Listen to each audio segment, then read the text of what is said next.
Well, don't I have to say at that point I've been a resident for 30 days? I would have to get a list of all. There's about basically two dozen ways you can show to the Bureau of Motor Vehicles, I am now a resident of Ohio. So you're saying if voter registration is on that list of things that you can show to the BMV to get a license, then it would be your understanding that registering to vote would be declaration of residence. Me as a person declaring my residence. So if you want to declare that you're a resident of Ohio, right. There's 2 dozen ways that you can declare that you're a resident of Ohio. If voter registration the Bureau of is on Motor Vehicles, that list, however, is not going to declare you a resident of Ohio. That's not in existing code, and that's not in the... So if I don't want to be a resident, I don't have to be?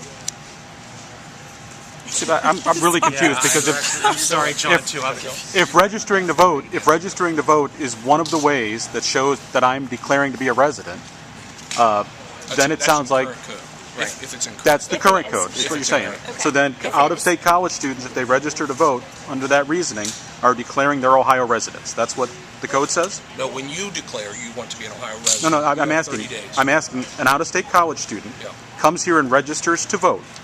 Do you consider them to be declaring themselves Ohio residents? It's not what we declare; it's what you declare. Do you consider that they have? But once I do that declaration, then I've got 30 days to act. That's correct under this proposal.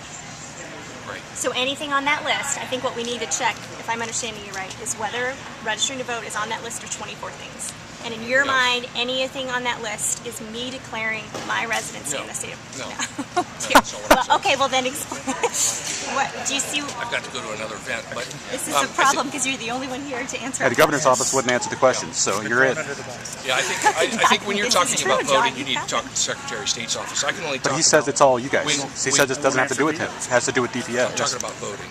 So when you transfer your license plates or your driver's license over in Ohio currently, right?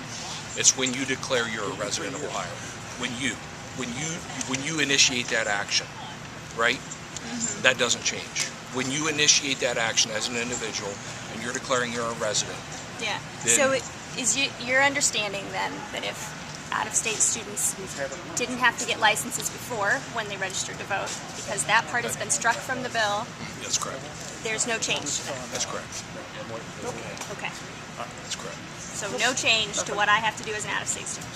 That's correct. But you're saying as an out-of-state student, they're already required to. No, I didn't say that. It's a secret law. You're not allowed to. I didn't hear an answer to that question. He has not answered it. Help you? So I think he so, says but he we still doesn't don't know know what's it's still in the listed bill, in so the we're bill. grilling you on something that we don't know is still in there. You got to go. Thank you, Director. See you guys.